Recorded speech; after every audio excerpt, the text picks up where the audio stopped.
a very one drug, it's very easy. Okay, anybody can do that. But when you have a mixture of compounds, how do you do that? Anybody?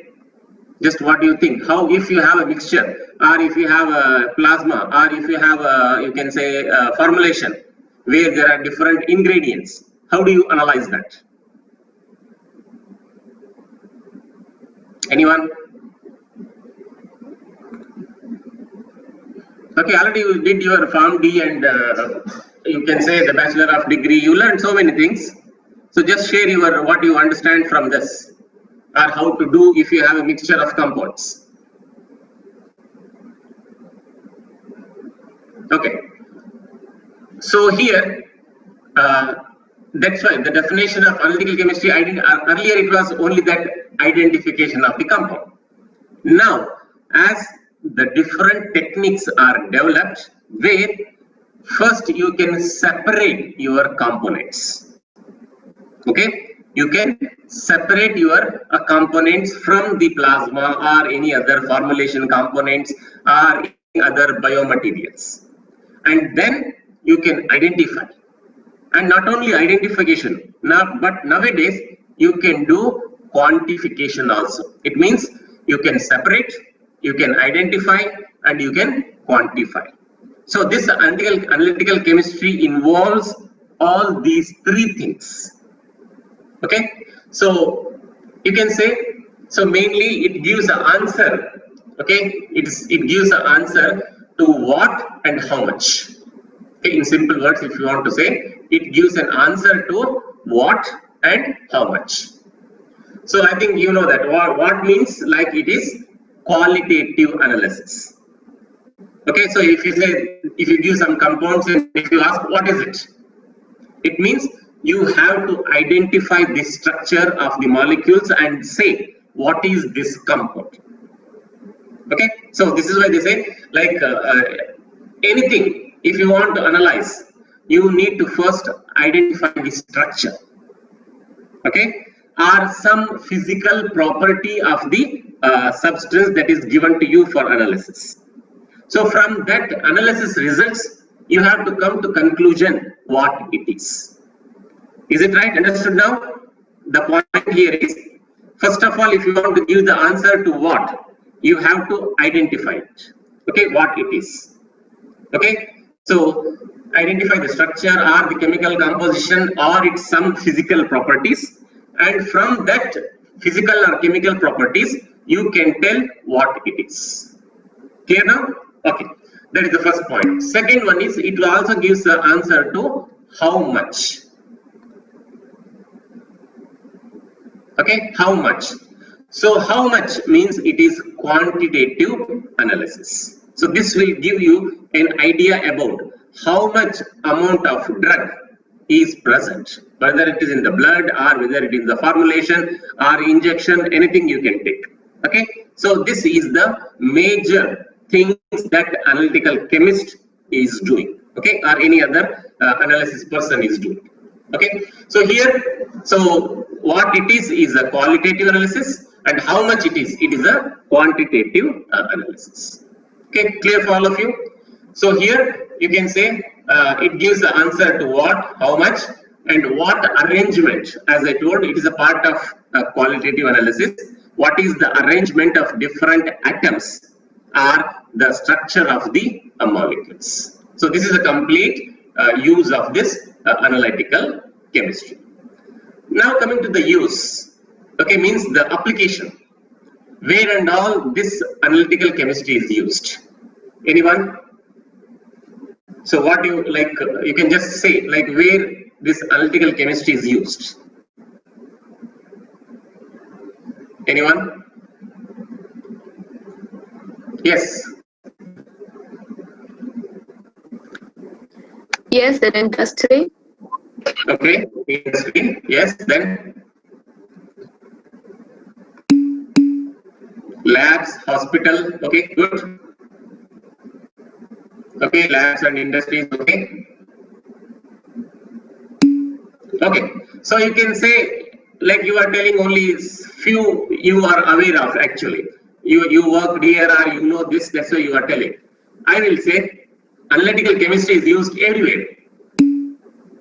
Any field you name, they use analytical chemistry. Okay, any field. Okay, any field you name, they use analytical chemistry. So some examples I will give you here. So first of all, like a medicine. Okay, in the medicine means in the hospitals, as you know, mainly for the diagnosis of the disease, they ask the patients to get the clinical analysis data. Okay, that is it may be a parameters of the blood, or it may be any other analysis of the body fluids. That is in the medicine. This is done by analytical techniques. Okay, using the different spectroscopic or titration or any other analytical techniques. Okay, the first one is it's used in the medicine. Okay, analytical chemistry is a basis for clinical laboratory tests.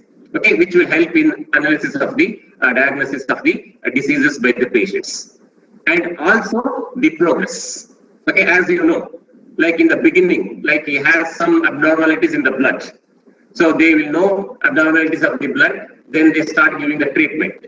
Okay, so how to know that this abnormality is corrected?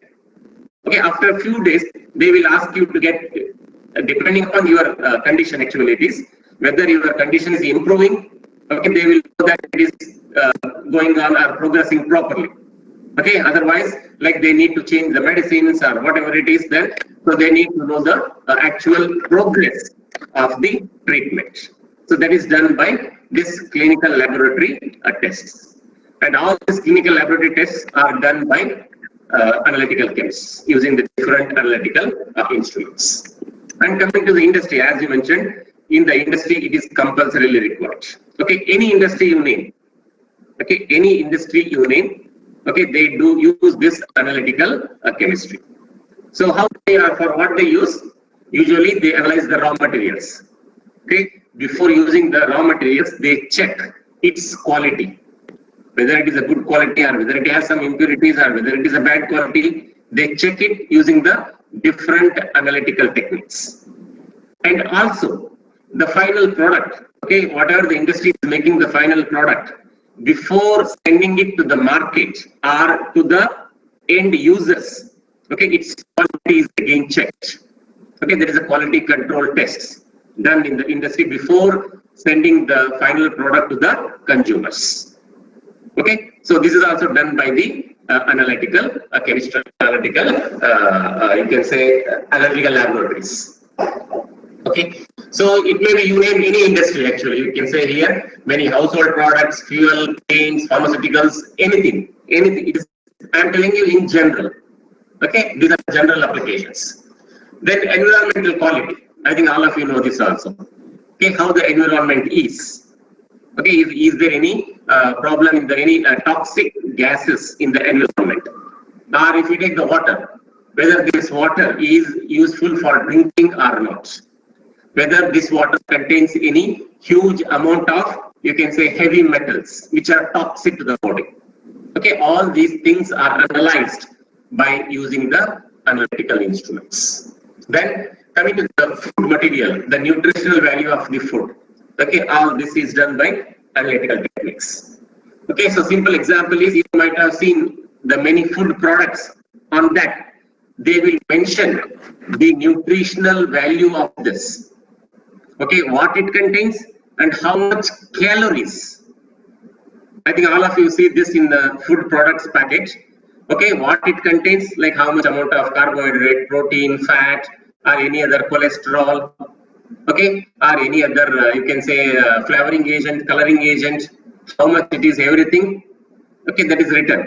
And for this nutritional substances, its quantity, you can say the how much calories for 100 grams of this product if you consume, how much will be the calories. So all these things are written. Okay, so this is all done by analytical chemistry. Okay, this is also analytical chemistry. Then coming to the last one, the forensic analysis. Okay, this is mainly in the criminal cases. Okay, they get some substances or material at the place of crime, and they find out, okay, what is it contains, then compared with the expected criminals. Okay, if it matches, then they will be like, you know that it is a court case and all these things. It is here, they use a DNA fingerprinting, which will not change. Even if you have a hair or any part of the body, the DNA they can get and they match with that. And even the fingerprint detection. Okay, the fingerprint is unique for every person, so it is fingerprinting. And even the blood analysis, also the blood components, blood group, also they check. All those many things they do, and investigation they do it. Okay, all this is done by, again, analytical chemistry. Then bioanalytical chemistry and analysis. So here all your you can say the biochemistry. Okay, you might have studied biochemistry in your undergraduate, and you have studied all the things. Okay, where the carbohydrate and fats, oil, all those things, RNA, DNA, all these things are analyzed. How do they analyze? Using analytical chemistry. So like this, you say many fields they use this analytical chemistry. Coming to the next one, that is application in the pharmaceutical field. Okay, you are aware of all these things anyway. So just I will give you an introduction. This pharmaceutical chemistry, mainly it is used in the pharmaceutical chemistry. So here, pharmaceutical chemistry means mainly they do synthesis of different chemicals. Okay, it may be a drug molecule or it may be an intermediate for the your drug. So now how to confirm that what you synthesized is of our required molecule? Are you getting the point here? Like you have paracetamol drug. So you synthesize the paracetamol from, for example, aniline, or you can say phenol. Now how to confirm that this aniline or phenol is converted into paracetamol? Okay, so for that reason, like after synthesis, they purify it. Okay, they purify this paracetamol by crystallization technique or by chromatographic technique. So different techniques are used, which are again analytical methods, and then they take the spectra. Okay, they develop the spectra for this final compound, and then they analyze the spectra. They look for the specific peaks in the spectra. If all those peaks matches with the pure compound spectra, you can say the compound what you synthesized is what we intended or what we need. Are you getting the point here? So this pharmaceutical chemistry mainly qualitative analysis. Okay, qualitative analysis. So where you identify the exact structure of the molecule using the different spectroscopic methods. Then coming to the second one, pharmaceutical industry. As you know, this it is a quality control tests. This is mainly quantitative analysis. Okay, mainly quantitative analysis. So here you do a quantitative analysis, like identification of the amount or concentration of the drug molecules in the pure form or in the formulation or in any other products. So this is also used. Then toxicology. Even this toxicology is a very important. I think you studied toxicology course also in your undergraduate student. This is mainly for studying the you can say the metabolites of the drugs. Okay, this is very important, because you take the drug, then it enters into the body, whether it is remaining in the same form or whether it is getting metabolized into another products, and whether those products are having any toxic effects or any other side effects, you need to study about that. So you need to know what is happening in the body after taking the medication. Okay, disconnected. Now is connected. It is disconnected to all. Okay. Okay, just I will repeat about this analytical technique. Okay, in the analytical technique, toxicology mainly is about the study of the metabolites. Okay, after taking the blood, I think you know. Okay, when you take it by oral route, before it enters into the blood circulation, it will undergo metabolism in the liver. Okay, do you know what it is? What is it? What it is called? What is known as the metabolism that is taking place in the liver? Anyone? Yeah, first pass effect. Okay, the first pass effect means anything you take in the oral route before entering into systemic circulation, it will undergo metabolism in the liver. It is like a checkpoint. Liver is the checkpoint for all the things what you take by oral route. Okay, so it will say whether it is good for the body or not good for the body, and it will do some modifications and then send it to the circulation.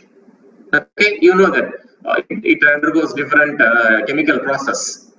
Okay, so this is also done by the analytical chemist mainly. Okay, remember, for this metabolite identification, generally they use the chromatography combined with mass spectrometry. Okay, mainly for the metabolites identification. Okay, they do identification as well as quantification using the chromatography connected with the mass spectrometer.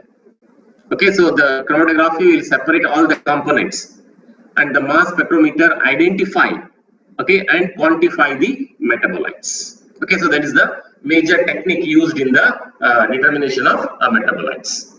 And even the natural products. Okay, you know that there are so many natural products are used as a medicine. So, and also so many natural products nowadays they are using as a identification of lead compound. Anyone, what is the meaning of lead compound here? You studied this in the medicinal chemistry, I think. Lead compound.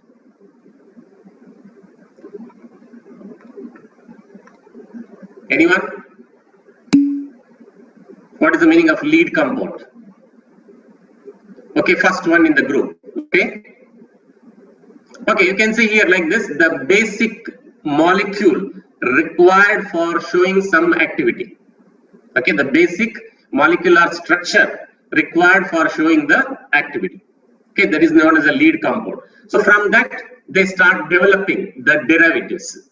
So with the addition and deletion of some of the functional groups, you can change, okay, its pharmacodynamic properties. Okay, like ADME profile, you can change the ADME profile, also the the side effects. Okay, you can see there are some compounds which are very good, but they have some side effects. So they modify some functional groups to reduce the side effects, to increase the therapeutic effect, you can say. So all these things, like from the natural products, they identify the lead compound, and then they isolate the actual lead component, and they identify what is the structure and how to modify this structure to get the required therapeutic effect.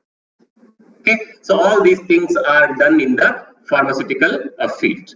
So this you can say synthesis is done in the medicinal chemistry. Okay, if you are specialized in the pharmaceutical chemistry, they mainly concentrate on the synthesis of the structure and elucidation of that. And if you are specialized in pharmacognosy, then they work on these natural products. Okay, if your specialization is pharmacognosy, there they isolate the drug from the plant, extract, and they work on that. Okay, so here it is both. Natural products is both qualitative and quantitative. Okay, the qualitative means what here? So they take the plant, they extract, okay, they prepare the extract. From the extract, they separate the different active ingredients. Okay, they separate the different active ingredients. So, and then they identify what is the structure of that active ingredient. That is qualitative. Okay, that is qualitative. Coming to the quantitative, now once you know that there is some active ingredient, so now they take 100 grams of the leaves, for example. Okay, 100 grams of the leaves, and from that they prepare the extract. Okay, from that extract they identify how much this active ingredient is present in that. Means if they get, for example, 100 mg, imagine, okay, they get the quantity 100 mg. So you can say 100 grams of these leaves contains 100 mg of this active ingredient. So this is quantitative. So it depends. Both qualitative and quantitative methods are used in the pharmaceutical field. Okay, clear now for all of you? So this is about the application. Now coming to the steps in the chemical analysis. Okay, so any qualitative or quantitative, you do anything. Okay, you do anything, qualitative or quantitative. Okay, pharmaceutical chemistry is qualitative. Okay, it's mainly qualitative. Okay, mainly a qualitative, because you are organic synthesis, or you are synthesizing the drug. So when you are synthesizing the drug, first intention is to know whether what you are synthesizing is having a correct structure or not. Okay, because like paracetamol, it should have one NHCOCH3 group and OH group. So when you are synthesizing, it should be contain this one benzene ring is there, one NHCOCH group is there, and OH group is there. Okay, so this is what you want to know. So you want to know this by spectral analysis, that is qualitative analysis. Okay. Okay, coming to the steps of the chemical analysis, whether it is a qualitative or quantitative. So these are the different steps that you have to follow. So what is the first one? First is to define a problem. Okay, as you know, everywhere, first point is you have to define the problem. What is it? What you want to do? Okay, so whether you want to identify the structure, or you want to identify the compound in the tablet, or you want to identify the, you can say, the active ingredients in the plant extract. So first is the question, the problem. What is the problem? Then select the method. So depending upon the problem, you need to select the method. Okay, simple example. For example, I am a chemistry person, synthesize some drug. So I want to know what is its structure. There is a problem. So what method you select? Anyone? Okay, I want to know the structure of the drug what I synthesized. So what is your selection? What analytical technique you select? Qualitative. Okay, like qualitative is a method, but which method? Method means which technique, which analytical technique you select.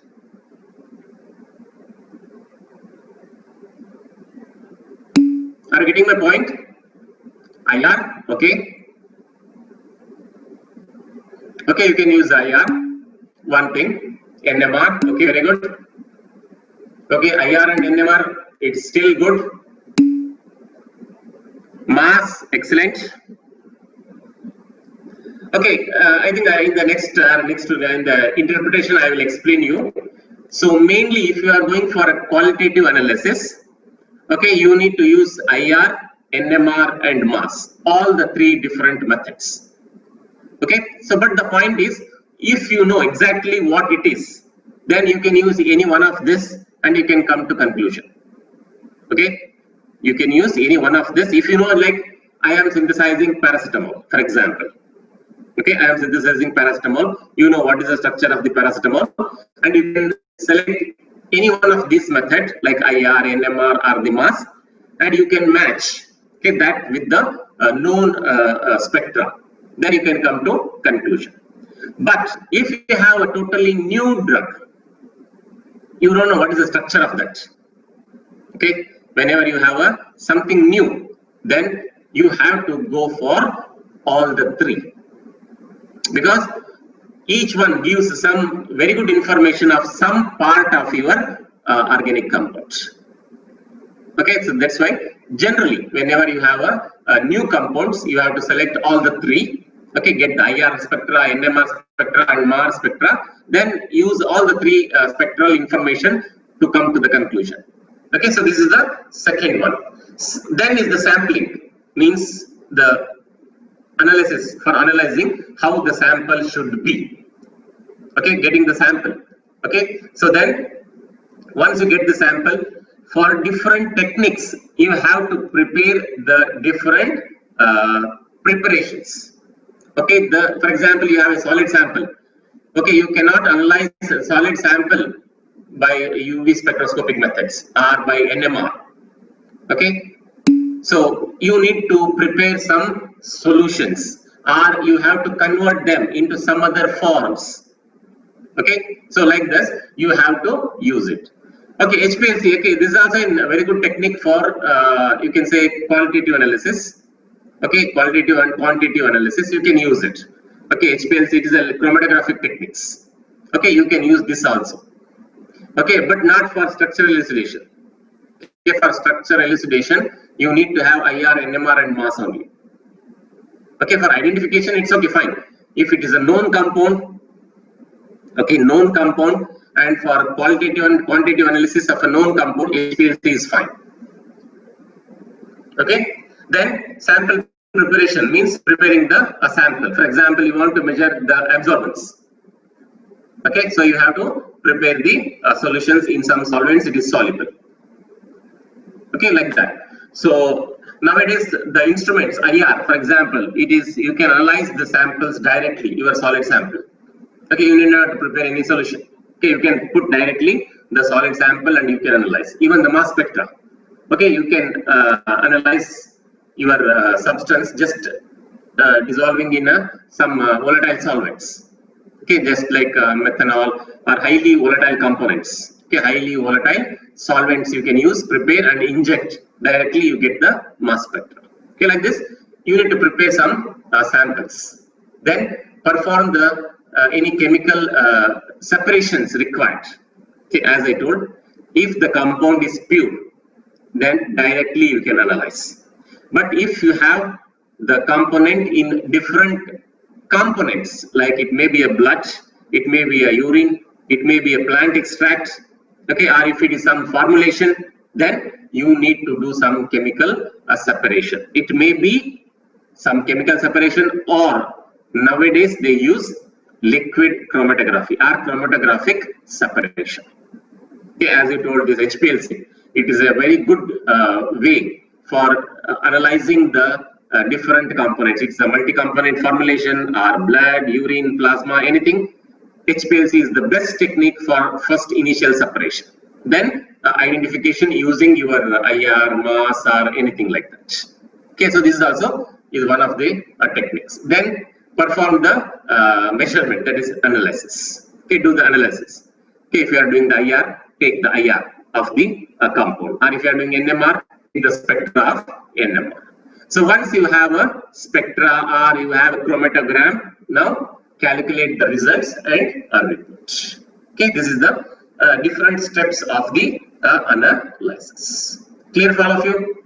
Anybody have any doubts in this? No doubts?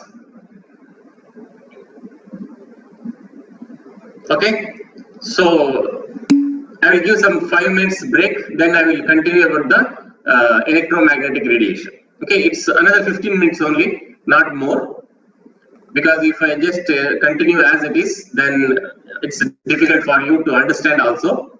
So just I will give 5 or 10 minutes break and then we'll start. Okay, HPLC to separate, yeah.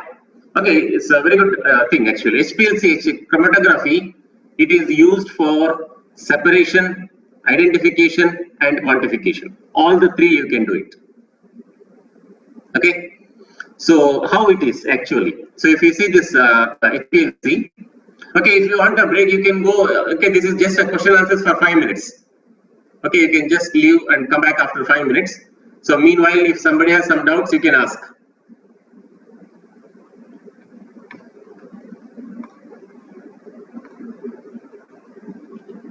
Okay, so HPLC for separation. Okay, it is mainly for the separation through the analytical column. So after that analytical column, whatever the elute coming out of the column can be quantified as well as analyzed. Okay, it is used for qualitative and quantitative purpose.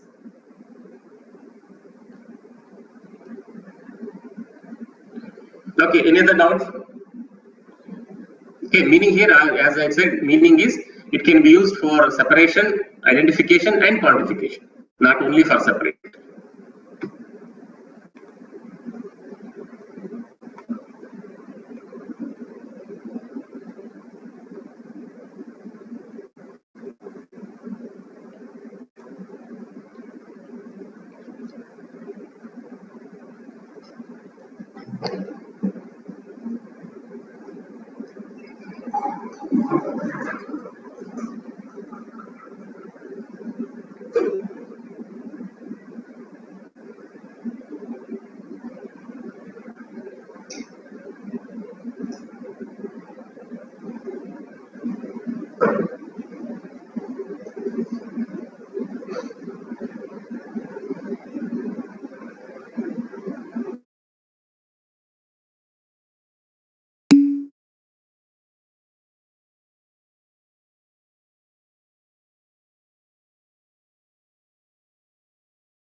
you have a pure compound and you know that what it is.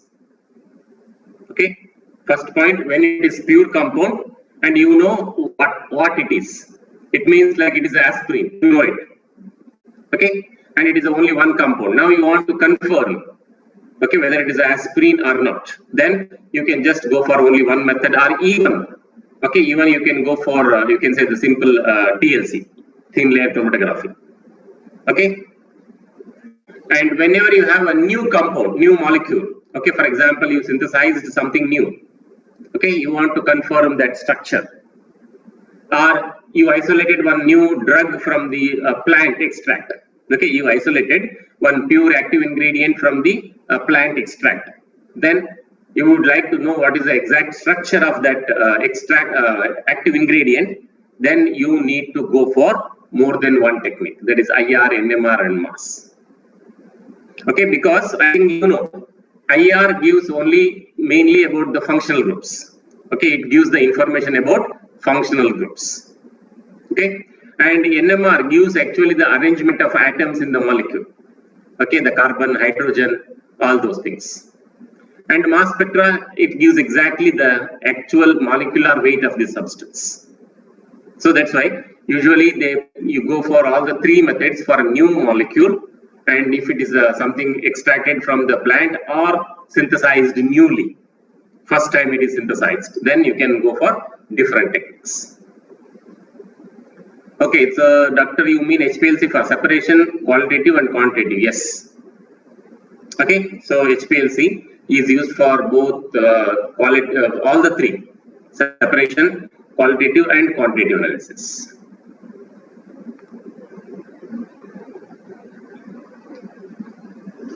Okay, so all are back, I think, right?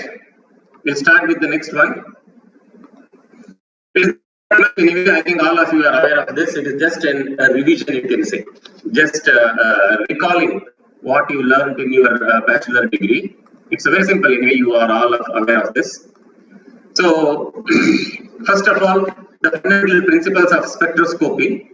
This spectroscopy, any technique or any method you take spectroscopy, it is based on the electromagnetic radiation.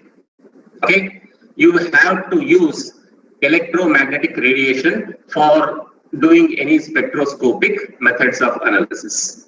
So that's why this EMR, electromagnetic radiation, is a very, very important topic. So just to have some general information about this. So this electromagnetic radiation, I think all of you know, in general word, it is called as a light.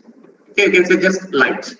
But mainly you cannot call it as a light, but generally we use this electromagnetic radiation means a light. Actually, light is specific to only the visible light. Okay, the wavelength which is in the visible wavelength range. But UV and IR, all this can be called as optics or optical activity. Okay, so the electromagnetic radiation, it is a form of energy. All of you know that it is a form of energy, and it consists of magnetic field and the electrical field. Okay, and the light, I think all of you know light, it travels in a vacuum also. It does not require any media to travel. Okay, whereas the sound, it requires some media to travel. If in vacuum, the sound will not travel, but the light can travel even in vacuum. It does not require any media. So how it travels in vacuum also? Because it contains the magnetic and electrical field which propagate in one direction, in a high velocity, that too, not very slowly. It propagates with a very, very high velocity. Okay, so that's why you can say the definition is electromagnetic radiation is a form of energy, consists of oscillating magnetic and electrical field. Okay, that is transmits through the space at enormous velocity, means very high speed. Okay, and this electrical and magnetic field, they actually propagate in the 90 degrees to each other. Okay, they are not overlapping one on the other, but they are 90 degrees to each other. You can see here. So here, electrical field is in the vertical. Okay, it is propagating in the vertical direction, whereas the magnetic field is propagating in the horizontal x-axis field. Okay, so this is known as they are 90 degrees to each other. Okay, and in our analytical chemistry, we use both of this property of the electromagnetic radiation. Okay, the electrical field as well as the magnetic field. So now the question is, where we use this? Okay, mainly the electrical field is used for the transmission or measurement of the absorption, the reflection or refraction. Okay, all these things are studied by using the electrical component of electromagnetic radiation. Okay, the electrical component of the electromagnetic radiation. Whereas the magnetic field, there is a magnetic component, it is used in nuclear magnetic resonance. Okay, so they apply the radio frequency to this radiomagnetic field of the compound, and they get some information from this NMR, that is nuclear magnetic resonance. Clear? So this is the electromagnetic radiation. So this electromagnetic radiation actually have different properties. Okay, so this electromagnetic radiation can be described in two different ways. One is the wave properties, another is a photon. Okay, I'll explain what is this wave properties and the photon.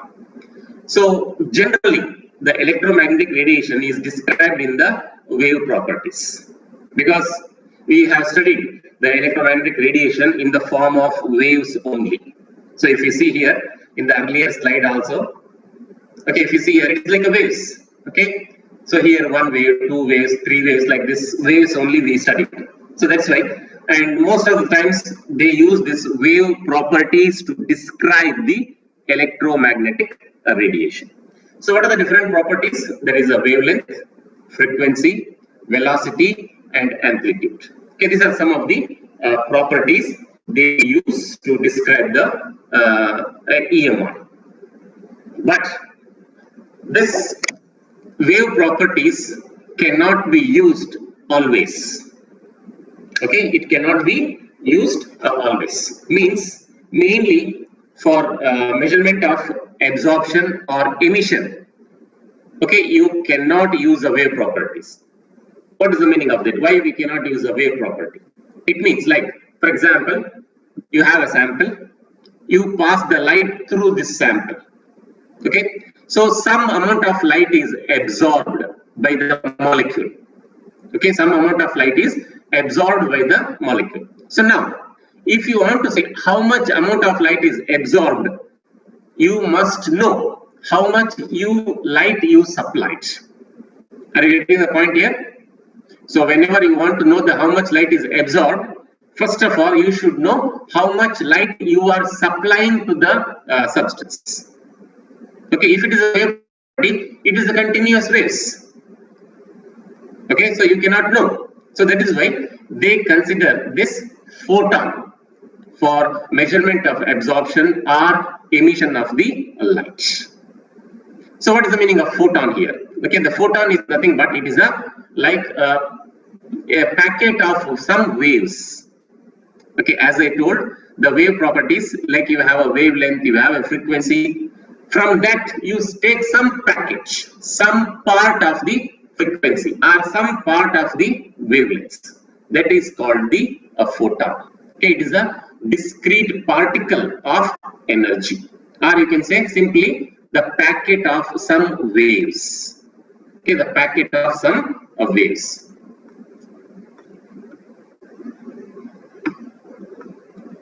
Okay, are you getting now? So this is the different way of expressing or presenting the electromagnetic radiation. Okay, it is presented as the wave properties or a photon. Okay, the difference is photon is a small packet of some waves or frequency, you can say.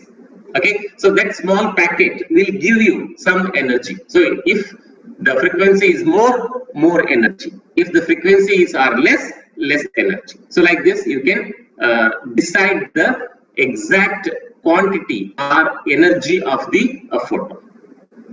Okay, so this is the electromagnetic radiation description, how to describe this. Now coming to the wave properties. Okay, all of you are aware of this, just I will go through a little bit fast, so just to memorize like it is a revision. So the different wave properties like a wavelength, amplitude, frequency, and the wave number. Okay, these are some of the properties. So we'll say one by one. Like for example, if you see the amplitude, amplitude is nothing but it is a height. Okay, from the center to the maximum. Okay, whenever you have electric fields or electric waves, so in the electric wave you have the maxima. This is called the maxima, and this is called the minimum. Okay, so this height, okay, this height till this you can say the top of the peak or trough. Okay, the base or the trough. So this height is called the amplitude. Okay, and for electromagnetic radiation or one type of radiation, this will not change. It remains constant. Okay, it is called sinusoidal oscillation.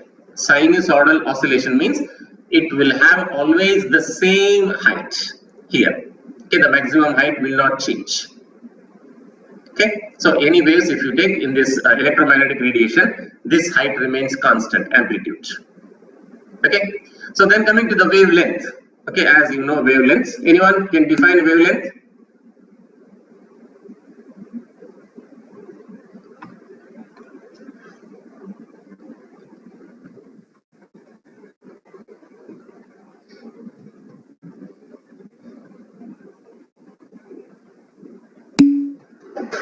Sinusoidal. Sinusoidal means constant. Okay, it will have uniform. Always, it will not change.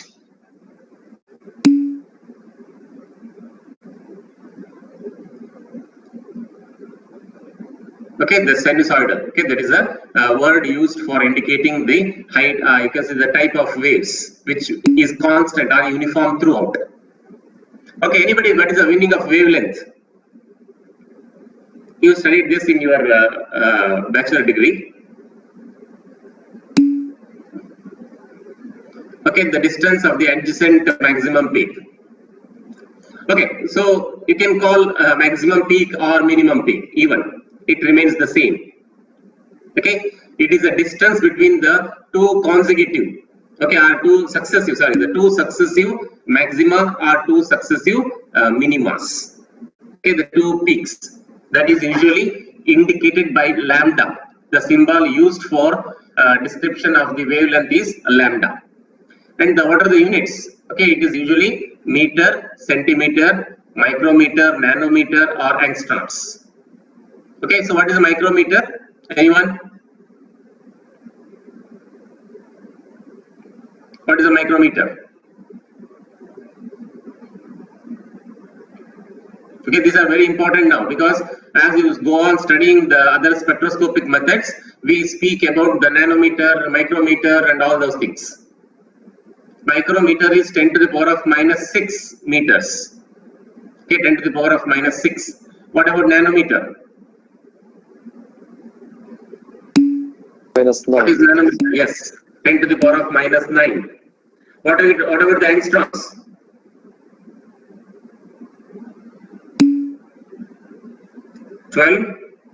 Sure?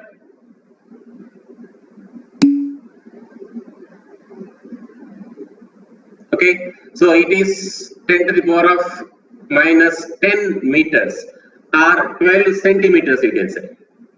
Okay, it's meters, it's generally expressed in meters. So 10 to the power of minus 10 meters, angstroms. Okay, so these are the sum of the wavelengths, that is a lambda. Coming to the frequency. What is the meaning of frequency?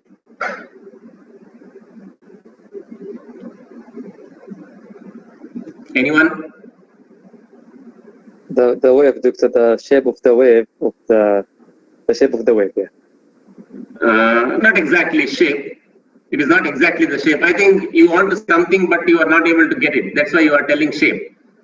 Okay, so it is number of waves in unit time. Yes, it is a number of waves in unit time. Remember this. Unit time is important. In 1 second, how many waves are passing?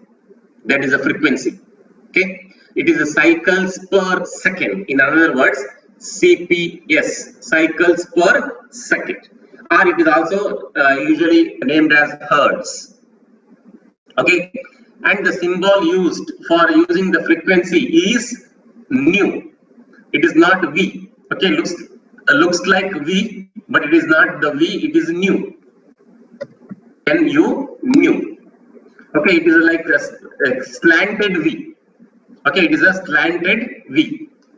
Like italics, italics, we make italics like that, slanted V. It is known as nu. Okay, the nu is the symbol, and hertz or cycles per second is the unit. Now coming to the wave number. Yes, anybody, what is the meaning of wave number? Okay, it is not the number of just waves. It is number of waves per unit distance. Means in 1 centimeter, how many waves are there? Or in 1 meter, how many waves are there? That is a wave number. And it is reciprocal to the wavelengths.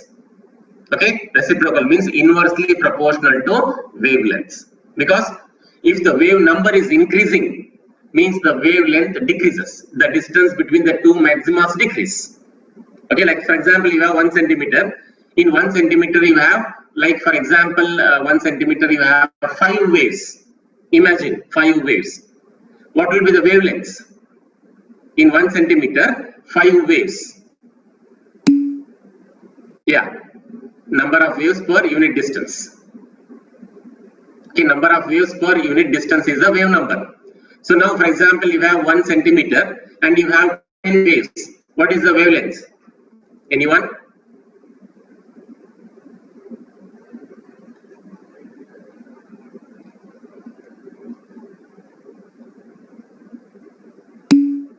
Okay, 5 maximum, for example. The question is, you have 1 centimeter. Okay, I'll take 5 centimeter. You have 5 centimeter and you have 5 waves. What will be the wavelength? 1. Understood? It's clear. Okay, 1. Because 5 centimeters you have 5 waves. Means each 1 centimeter there is one wave. Okay. So now I have same 5 centimeter. I have now 10 waves. What will be the wavelength? 5 centimeter. I have 10 waves now.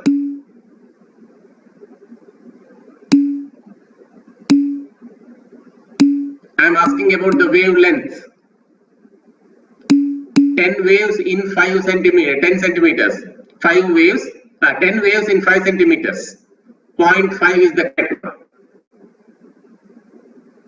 Okay. Understood how it is? Like you have a 5 centimeter. Okay, you have 5 waves. Means for each 1 centimeter there is 1 wave. Means that the wavelength is 1 centimeter. Okay. Now we have a 5 centimeters and we have 10 waves. Okay, in 5 centimeter you have 10 waves. It means for each 0.5 centimeter there is 1 wave. Means the wavelength is 0.5. See now, by increasing the wave number, there is a decrease in the wavelengths. Are you getting? The point here is, as the wave number is increasing, wavelength is decreasing. It means it is inversely proportional. So you can see here, wave number is 1 per centimeter or 1 by lambda.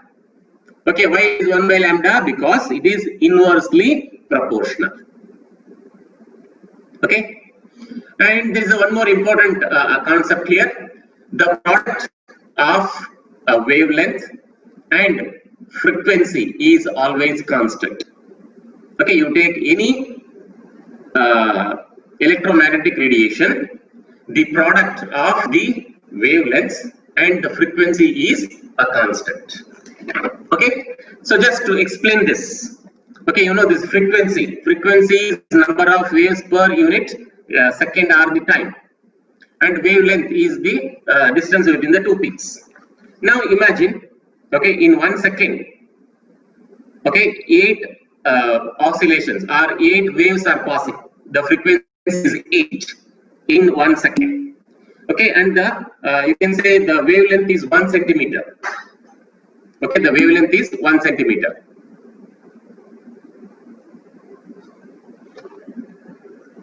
Yes, yes, Zahra, that's what we told. Point A is the correct answer.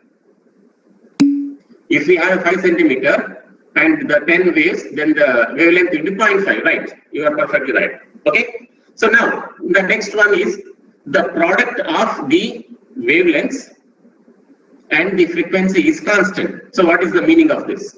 For example, you say in 1 second, I am using the, you can say the frequency 8 waves, okay, or 8 oscillations in 1 second. And the wavelength is, for example, 1 centimeter or 1 centimeter, okay?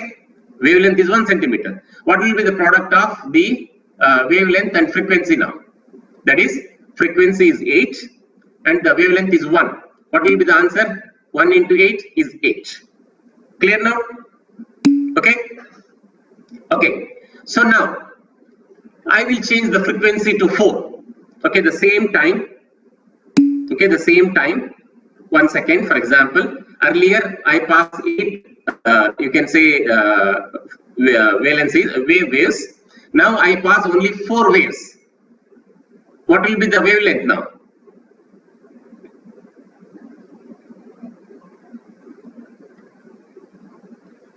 Okay, so in 1 second, okay, now it becomes 4. Understood now? So earlier it was 8 in 1 second. Now I will reduce the wave number, frequency to half. Okay, frequency to half, to 4. So what will be the wavelength I am asking? The frequency becomes 4. But what will be the wavelength?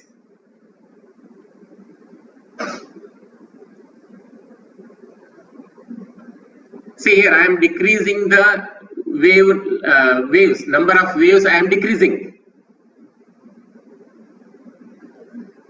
I am decreasing the wave number. Frequency means number of waves in unit second. So now, earlier it was 8, now I am making 4.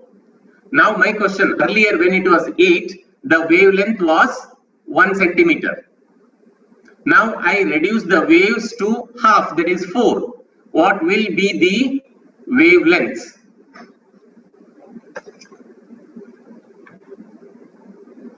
Okay, let me see if I can draw in whiteboard. Okay, imagine this is the 1 centimeter.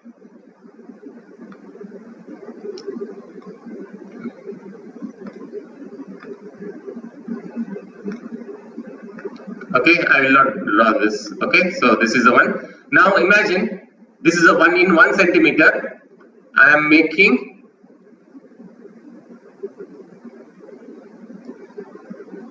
okay with the mouse. It is not coming very clearly, but anyway, so just for you to understand.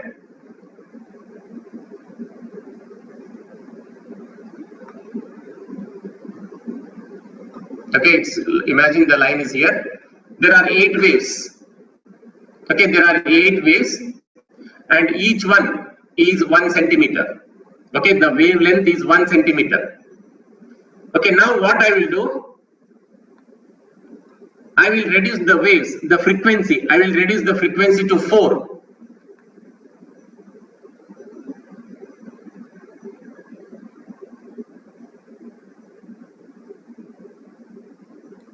Okay, now what will be the wavelength? So this is wavelength is 1 here, but what will be the wavelength here? Anyone?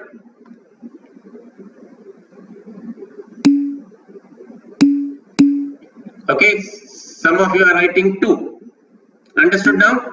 2 is the correct answer, because if you see this total, there are 8 waves and each wavelength is 1 centimeter. Now with the same distance, okay, in 1 second, I am passing only 4 waves. It means now the wavelength is 2. So the multiplication of the 1 into 8 is 8. Okay, you can see here it is 1 into 8 equals 8. Whereas now here 1 is wavelength and 8 is a frequency, number of waves. Now I change the frequency to 4 and now the wavelength is 2. So it is 2 into 4, that equals 8. You see it? So this is how if you change the frequency, automatically the wavelength will change. Or if you change the wavelength, it means you are changing the frequency also. Okay, so that is why always there is a constant. If you multiply this frequency with wavelength, always it remains constant. Okay, so that is the meaning of that. Okay, so coming to the here, so this wavelength and frequency, if you multiply, that is a constant C. Now the question arises, what is this constant C? Okay, so I will derive this constant C. I will anybody can tell me what is this C, constant C? Anybody have any idea? No problem. Okay, I will tell you. I will extract from you only. Okay, just listen. So what is the unit for the wavelength? What is the unit for wavelength? Centimeter. Okay. Okay. There are different centimeter, micrometer, nanometer, angstroms, and meters also. Even the kilometers. Okay. The lambda is the symbol. Okay. The two different words. Okay. The lambda is the symbol used to express the wavelength. But the unit is meter, centimeter, all those things. But I use a kilometer, for example. Okay, I use kilometer. Okay, so that is a unit for wavelength. What is the unit for frequency? What is the unit for frequency?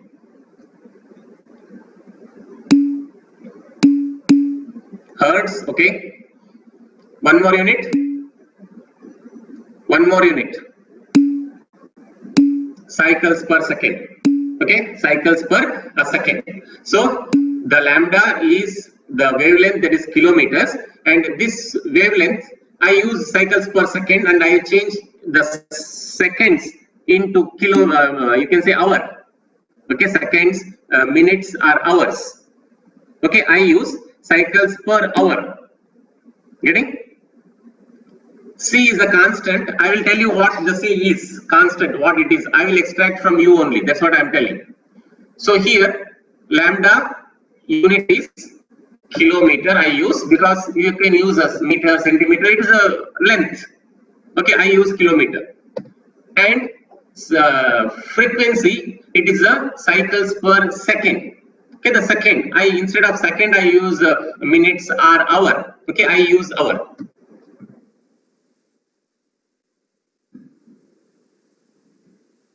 Okay, so now kilometer per hour is what? Anyone? Kilometer per hour is what? No. Kilometer per hour. No. Okay, for example, you are driving a car. You are going to Dammam or Riyadh. Okay, somebody said speed. Okay, how speed you are driving your car? Like 100 kilometers per hour or 120 kilometers per hour. Are you getting? Okay, 120 kilometers per hour or 150 kilometers per hour. It is the speed. Okay, the technical word is, you can say, velocity. Okay, velocity. And if it is in vacuum, means there is no hindrance. The electromagnetic radiation travel with a high speed. Okay, the maximum speed. That is nothing but velocity of light. So this C is nothing but velocity of light. Okay, so the constant which is product of the wavelength and frequency is velocity of a light. Getting now? So this is the velocity of light, that is a product of wavelength and frequency. So now coming to the relation between this, all this, E, that is energy, is directly proportional to frequency. Means more the frequency, more the energy. Less the frequency, less the energy. So in order to remove the proportionality, they add a one constant called H. H is called Planck's constant.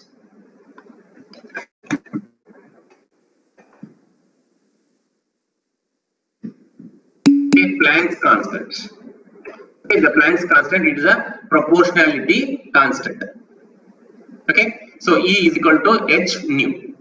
So this nu, that is the frequency, can be replaced by C by lambda. You can say from this equation, lambda into nu is equal to C, which is constant, and nu can be get equals C by lambda. Means this lambda I bring on the right hand side, it becomes C by lambda. So in this equation, E equals h nu. I replace this nu by C by lambda. Okay, so E is equal to h nu, and this nu I replace by C by lambda. Okay, this is a lambda actually, so it is looking like I. Okay, something happened in this PowerPoint, so it is actually hc by lambda. Okay, so hc and this lambda I write separately like 1 by lambda. Okay, hc 1 by lambda. What is 1 by lambda? Anyone? What is 1 by lambda? In the same slide it is there. Wave number, very good. Okay, wave number, you see here, wave number. Okay, this is nu bar. Bar means the top there is one line. So this is a nu and bar, nu bar. So it is 1 by lambda. So we can replace 1 by lambda by wave number. So energy is equals to h nu or hc wave number, nu bar. So why this is required? This is required to relation between the energy and wave properties. Energy and wave properties. So how it is relation? Energy is directly proportional to frequency. Okay, hc. hc is nothing but h is the Planck's constant, c is the velocity of light. Okay, h is the Planck's constant, there is a proportionality constant, and c is the velocity of light. Okay, so now energy is directly proportional to frequency, means more the frequency, more the energy. And it is inversely proportional to wavelengths, means if the wavelength is increasing, it means the energy is decreasing. Okay, so with the wavelength, the energy is inversely proportional. Okay, if the energy is increasing, means wavelength is decreasing. Okay, similarly, if you see the wave number, it is directly proportional to energy. Okay, E is directly proportional to wave number. More the wave number means more the energy. So you can see here another example is frequency and the wave number almost looks same. Okay, more frequency means more wave numbers. Are you getting? More waves means the frequency is high. So the frequency and wave number, they have directly related to the energy, are directly proportional to energy. Whereas wave number is inversely proportional to the energy. Clear now? So this is the just wave properties of the electromagnetic radiation. So anybody have any doubts in this still here? Okay, so this is the first today's topic. So just read the book if you want. If you have any doubts, you can ask me, you can email me. Okay, you have my email, even if you have my number, even you can WhatsApp, it's anything is fine. Okay, so again we'll meet on next Sunday, same time at 10 o'clock. Okay, anybody have any other doubts to ask? I supposed to be lambda. Okay, lambda. I'm not getting your question. Mahdi, you can talk. Open your mic and ask, no issue.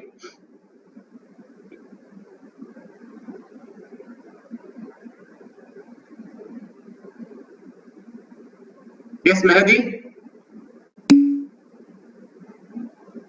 That's what I for what? I am not getting, that's what.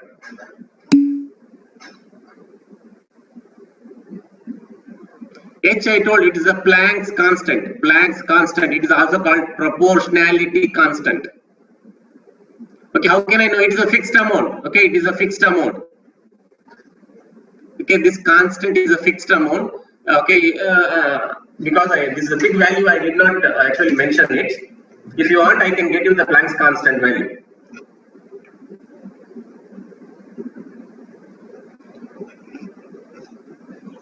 Okay, it is 6.63 into 10 to the power of minus 34 joules per second. 6.63 into 10 to the power of minus 4 joules seconds. It's a constant, proportionality constant. Okay, so anyway, I think Mehdi, if you have, you can ask me afterwards also, no issue. Okay, if you want to write it, 6.63 into 10 to the power minus 34 joules second. Okay, so it is 10 to the power of minus 34. 6.63 into 10 to the power of minus 34 joules second.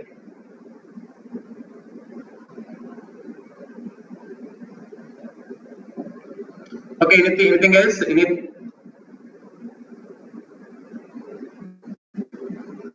Okay, actually, to be like this one, we have 1 hour lecture and 3 hours practical. It is 1 plus 1.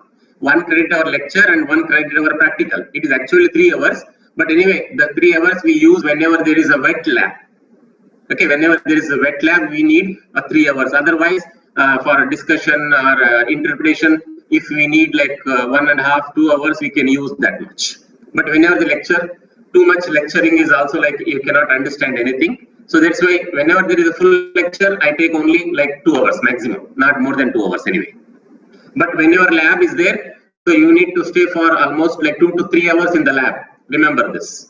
Okay, don't tell me that, doctor, you took only 1 hour in the first week and now why 2-3 hours? No such things. Okay. Okay, so if you have any doubts, you can ask. Otherwise, just you can leave. So just read and understand. If you have doubts, ask. Okay. All the best.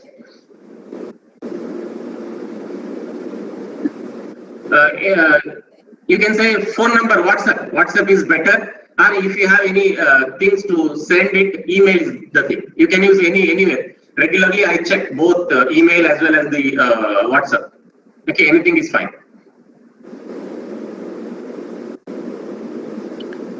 Yes, doctor. Yes. Doctor, we can switch the time for course to evening. Evening, okay, one more, yeah. Fine, no problem. If all agree, so we can change it. That's the one thing. But whenever you have a wet lab, okay, that time we cannot change the timing because the college you have to come before, you have to finish before 2 o'clock. Okay. So for lecturing, I can change it, the timing, no problem. The class leaders, both of you can discuss among all your on Sunday only, today only. Don't change it to some other day because you have some other day other course also. So the class leaders, you discuss among yourself and let me know the time. So I can arrange at that time, no issue for me.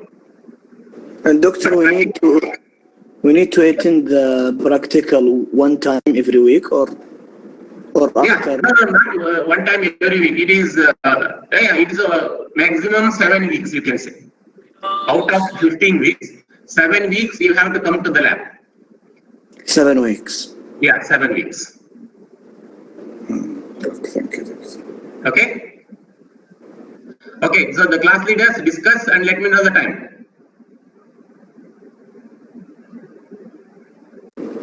Okay, 2 o'clock, 3 o'clock, anything is fine for me, no issue.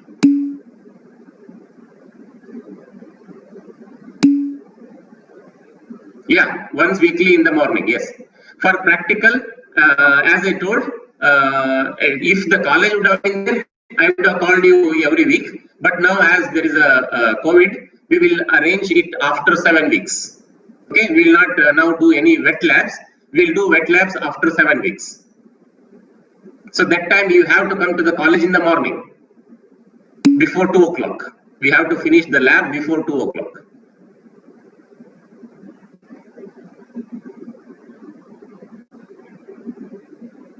Okay.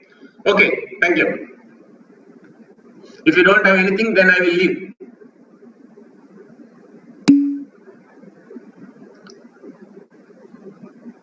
Yes, Noora, you want to ask anything?